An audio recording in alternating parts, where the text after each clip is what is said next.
So, this run is kind of weird for several reasons that I'll get into. If you notice, I don't have the one down modifier active. I don't have any downs in this run, so I guess it's effectively the same thing because all the one down modifier does is limit the number of downs you get, right? But so it's still death sentence, so in my mind, still max difficulty. The reason it didn't have the one down modifier is I picked this job from the heist lobby, like as they just populate in CrimeNet, because I was going to try a Kev killed build out for team play. I didn't turn on bots because I just had them off and I thought I'd give it a shot with solo for a little bit. And what proceeded to happen was I actually ended up getting a run out of it first try. I just loaded up the heist straight from CrimeNet and then in one shot managed to get it. I don't know if it's just because build broke or heist is easy or got really dummy lucky. Probably a combination of all three. The other thing you may notice, there's no game audio. The reason there's no game audio is because whenever I record the commentary, I record it through OBS and I just watch the playback of the video live as I'm doing the recording. So I have to mute my desktop audio in OBS. From the last time that I did commentary on my Shacklethorn run, I have neglected to turn my desktop audio back on. I have my recording in OBS set to a hotkey.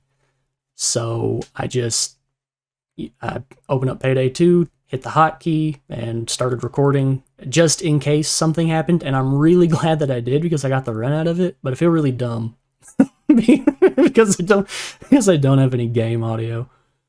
That's all right though.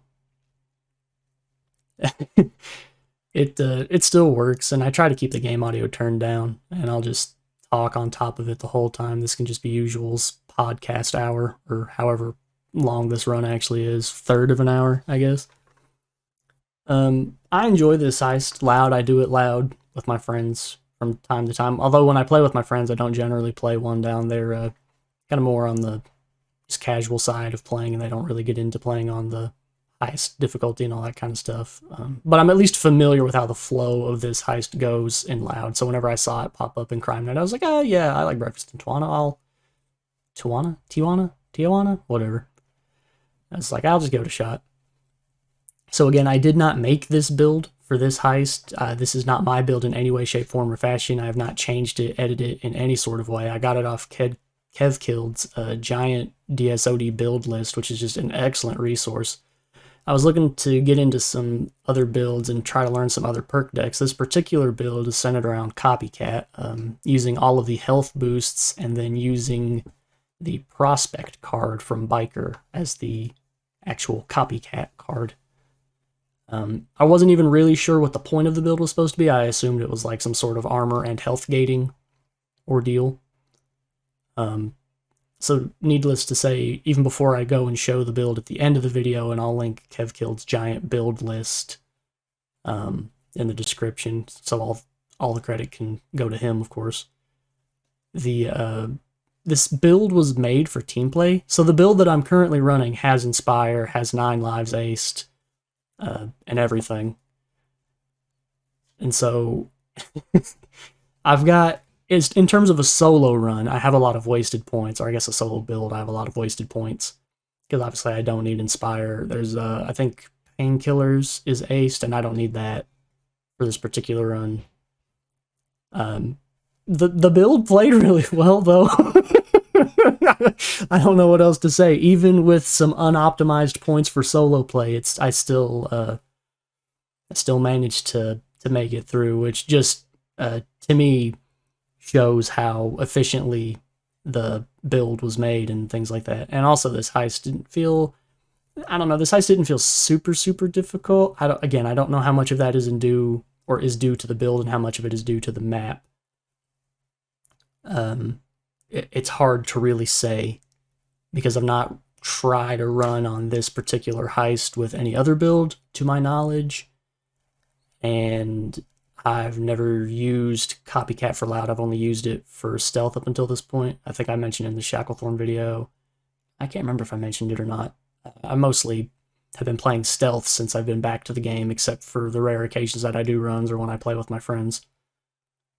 So I don't really have any experience in kind of making builds with Copycat and using them to their fullest. This build was awesome, and I plan on using this again in the future, and probably modifying it for actual solo play. Like, look, I don't know what unit I got shot by. I do know that on this particular map, it's not like Boiling Point, where these enemy units can actually deal like the 255 damage. I'm not sure, or I'm sorry, is it 225? I can never remember my freaking... I get the breakpoint and the damage value for the Zeal units mixed up a lot, and I can't remember which one's which. I want to say that they deal... Yeah, I think they do 225, and then the damage breakpoint is 255. I'm pretty sure that's right. Anyway, there's some unit on here that, on this map, even though they don't look like the Zeal unit, they can do the 225. I'm like 99% sure I read that in a guide not too long ago. So I don't know. But the build, I had a lot of survivability, and it was fun. This heist, in my opinion, is laid out really nicely. You can move from the upper levels to the lower levels pretty, like, straightforwardly. There's multiple paths you can take. There's lots of cover. Outside, it gets a little finicky, and you'll see at the end, I don't know what happened at the end, honestly. I got touched by an angel or something. And the spawns also felt really controlled in this first wave. I guess it's just where it's the first wave. There weren't that many enemies just rushing in and trying to overtake me and things like that. Also made sure that I was crouching as much as I could be in this upper area so I don't get sniped through the windows. See me crouch jumping. That's like a panic reflex built in from doing stealth heists, is sprinting and then crouch jumping through the air. Obviously, it has absolutely no impact in loud whatsoever, at least to my knowledge. Yeah. I was really surprised at how well the AMR-16 Uzi combo worked out. I mostly tried to use the Uzi as like the primary. If for no other reason, I tended to get a little trigger happy with the AMR, and I would waste a lot of ammo. It's just kind of how I am as a person, unfortunately. I'm trying to change that, become a bit more trigger disciplined with guns that only need to be like 1 or 2 tapped on enemies. One of the other things I probably would have done differently also in hindsight, I probably would have tried this build without first aid kits, and I would have instead used Hostage Taker Aced. Just because I feel like first aid kits can make a lot of builds.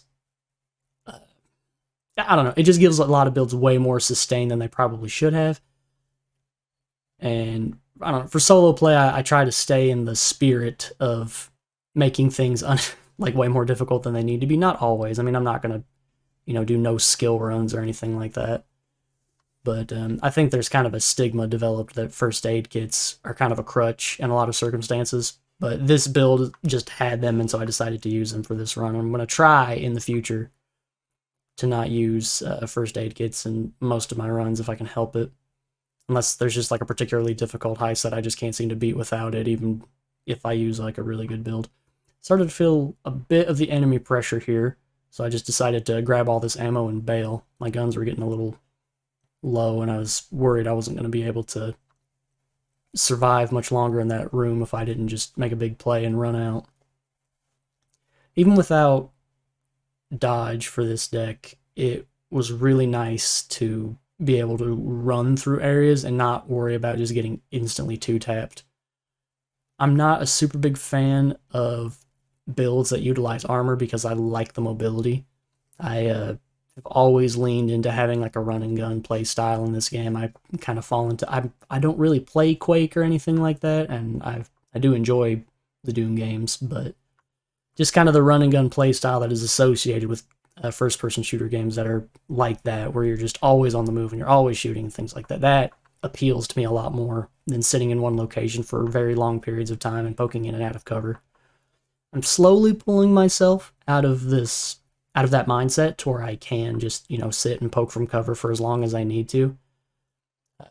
But it's definitely a reflex whenever I start feeling the pressure mount, especially towards the end of a heist where I just want to move. I just want to go. I just want to hold the shift key, hold W, and left mouse button. And just, come whatever may. This map, again, is nice, though. I really like maps where I can kind of flow open minigun dozer. I remember seeing that guy and panicking, and I was just like, you know what, I'm just going to leave him alone. The wave is over. He's probably going to try to leave the map. I'm just going to let him. Who cares? Yeah. But this map, as I was saying, with its multiple levels and multiple ways up and down, you can kind of make enemies follow you around, which I enjoy that again in maps because it appeals to the run and gun play style that I like to use. There's body expertise coming in handy with the shield kills. I think that's something I've already recorded, kind of the outro for the video where I talk about the build, so I'm referencing it as a past event even though you haven't seen it yet, so ignore the fact that I'm jumping around the timeline. But something that I mention later whenever I do a quick analysis of the build and the skills that go into it and things like that, I definitely like the pairing of body expertise with shock and awe aced.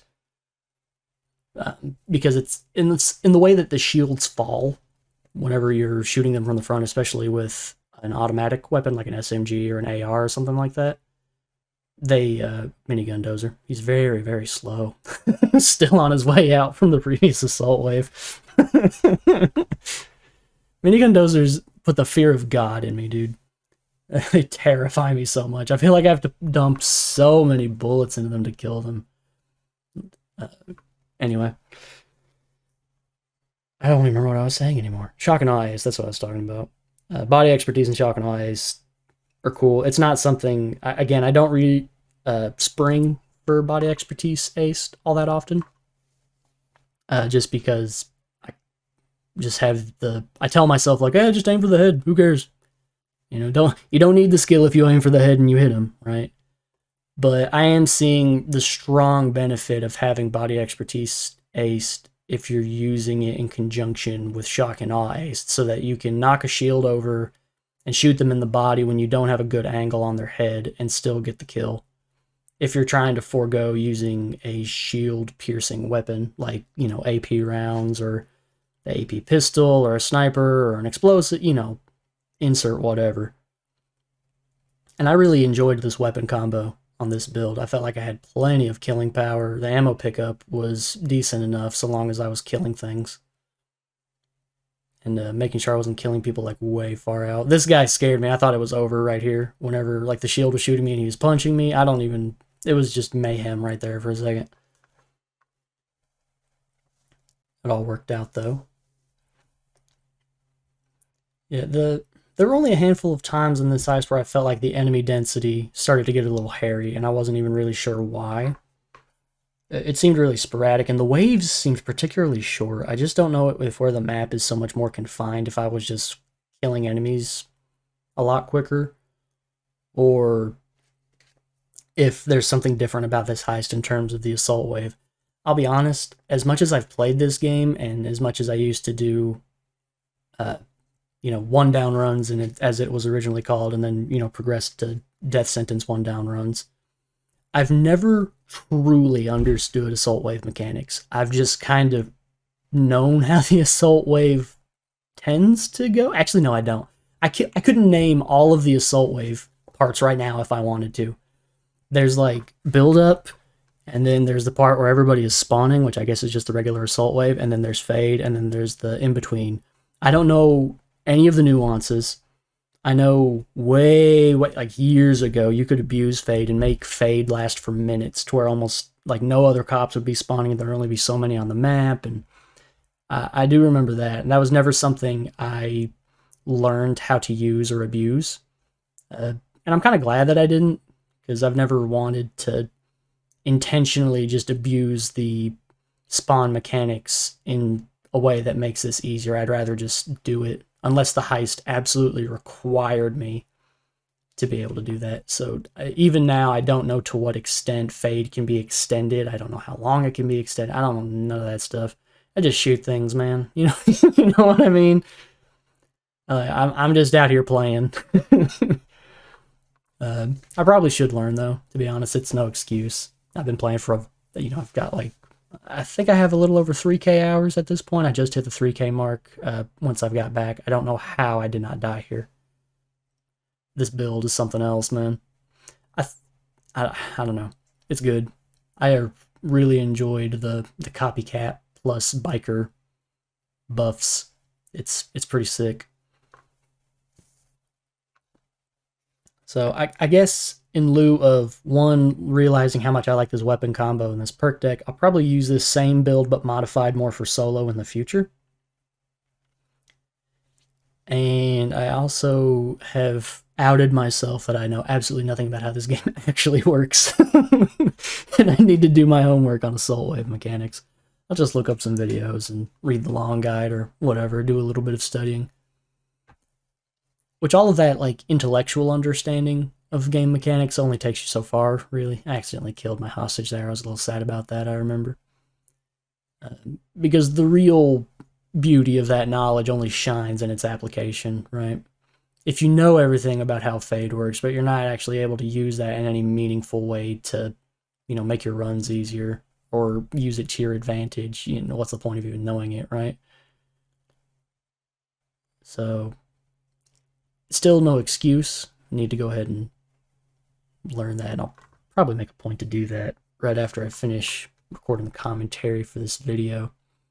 It's kind of weird watching this without any audio, and I'm just sitting in my room like I'm recording a podcast, just yapping and not ever stopping because I don't want there to be any awkward silence where it's just like there's no game audio, I'm not saying anything, and you're just kind of like, why am I still watching this right now?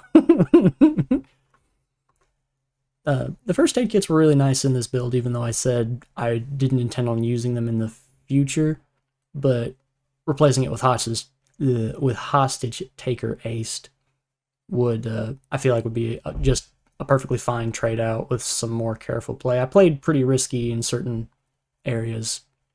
I couldn't get through this window here. I was pretty disappointed about that. There probably is a way to like double jump and get through, but I wasn't about to spend 30 seconds trying only to get myself killed. There are also several points where I wish the game audio is kind of like important to know why I'm like doing things, because I'll like hear something approaching a corner and then I'll just do a 180 and run the other way. Because I noticed I was crouching in that room when I was looking at the keys, and it's because I heard something on the other side of the wall and I was making sure I wasn't going to get my head blown off. That guy was causing me some grief way on the other end of the hallway. I think it was right around this point I started getting fairly nervous, because again, I just booted up this heist and I was like, wait, I actually have a run on my hands. I'm at the end of the heist now. I just have to get the helicopter escape. But I also know that the worst part of the heist... How did I not die there, dude? I knew that the worst part of the heist was coming up. Which is... Or the worst part of the heist in terms of like the solo play, which is going outside and strapping the SUV to the helicopter. I was just not looking forward to it whatsoever. I wanted to try to kill the snipers from where I was at right there, but then I decided it was going to be better to go upstairs and kill the snipers while all the enemy units were mostly spawning like on the ground, since the assault wave just started. So I went ahead and booked it upstairs to get some easy sniper kills, just trying to do some careful movement to, one, make sure I don't get sniped, and two, well, even though I did get sniped, it only did part of my armor. It's just so crazy to me that I'm wearing a suit and I'm just not getting my armor completely blown away in one shot by everybody. It's a pretty cool feeling. Very reminiscent of Anarchist in a way. To be honest with you, I'm not 100% sure what Prospect as a card even does. I'm going to pull that up on my other monitor real quick while this is going on. But no, I think this configuration for Copycat is like dummy strong. Definitely a big fan of this build, and I'm probably going to rip off a whole bunch of other Kev killed builds in the future. Why make my own build when somebody else does all the thinking? And then I just have to load into the game and shoot things. Easy W. That's what I'm talking about. Another minor regret is I can't in good conscience put DSOD in the title. I'm just going to put Death Sentence, because it's not technically one down where I didn't have the modifier. Again, that's another thing that I don't really like about picking heists from CrimeNet. It's good when I'm just like sitting here and I'm like, I don't know what heist I want to play. Just throw something at me, game, and then I just pick whatever comes first. However, it's not good in these extremely niche scenarios where I start recording and then I realize I can potentially get a run and I can't put DSOD in the title anymore. I started rushing this a bit, which was not to my benefit whatsoever. And it got really hairy here for a second, and I'm actually very fortunate that I didn't get absolutely destroyed. It was pretty close. All right, I'm looking at the prospect card as we speak. Every time your crew performs a kill, you get 5 health and 5 armor. Can't occur more than 4 times every 4 seconds. Then why is my armor so insane, it seems like? Regardless. Maybe my armor was getting one shot and I just looked earlier and I just happened to get a bullseye proc or something at the same time. I don't really know. I didn't like analyze this build when I first got it. I was like, oh, that looks cool. That's copycat. Yeah, whatever. I'll look into it. And then loaded it up and jumped in. I also did really... I didn't realize how close I was to death right there. Just a handful less HP and the run was over. Crazy, man. I was very nervous at this point. I remember my hands were shaking. I think it was like right at that specific part where I was reloading my gun and I noticed that like my keyboard hand was trembling. It always happens, man. Always happens. It doesn't matter how many times I'm in the situation. It's always nerve-wracking when you're at the end of the heist. A little bit more so since I knew that this was going to be the hard part. I still had like 3 of these attachments to get, and I had absolutely no concussion grenades anymore because I'd used them all by this point. So I was just gonna abuse uppers and hope for the best, really. I figured it was probably the best way of going about doing this. Yeah, I was right here. I was like, oh, it's over. I can't make it. I'm gonna die like right at the end. But lo and behold, babinga, we win. So it was fun. Unfortunately, not technically death sentence 1 down, but it's still death sentence. It's all practically the same. Who cares if you have the 1 down modifier on or not? If you didn't go down, I'll go ahead and show the stats here so you can see that I did in fact not go down at the very, very end, because that would have been horribly depressing. So, thank you again for watching my no desktop audio run, and we'll go ahead and I will show you KevKilled's build.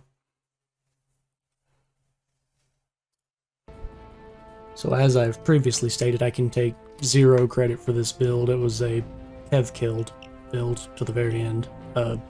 So I used Copycat with all health boosts, and then the final card was Prospect from Biker. The actual build itself. The funny part, for a solo run, again, I was just testing this build out, so I had like Inspire, Uppers, Painkillers, Partners in Crime, Ace. This was not meant to be a solo build, this was meant to be a team build, but I just loaded up a lobby and thought I'd give it a whirl just to kind of try my hand at it. Shock and Awe aced, Resilience aced. I mean, most of these skills just kind of make sense. Shock and Awe aced because you don't have anything that can shoot through shields. Scavenger's just a good skill to have. Body Expertise aced, so you don't have to hit heads all the time. It also helps with Shock and Awe aced, pairs really well, because when the shield stumbles, you can't always get a headshot to kill the shield. So being able to just shoot them in the body helps a lot. And also panic shot moments when you turn a corner and there's a guy in your face, and you know, things like that.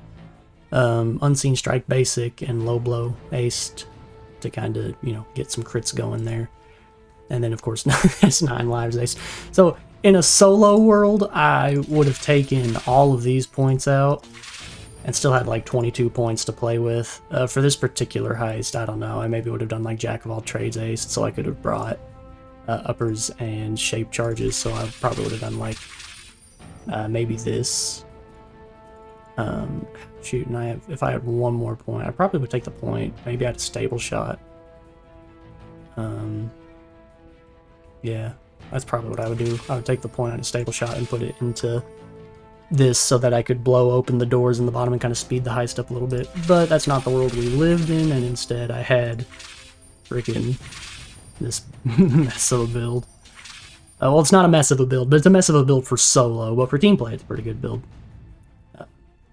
And we'll go over the weapon mods real quick. The AMR 16, long barrel, bigger the better suppressor, accuracy modifier, auto fire mod, blast from the past, handguard. I didn't have a gadget because I don't use lasers. Titanium skeleton grip, thrust lower receiver, speed pull mag, 45-degree red dot sight for the secondary. I use the surgeon sight as the primary, and then the wide stock and the LW upper receiver. And then I use the Uzi as a secondary. Bigger the better suppressor, accuracy modifier. I didn't have a custom tactical foregrip, stealth laser module.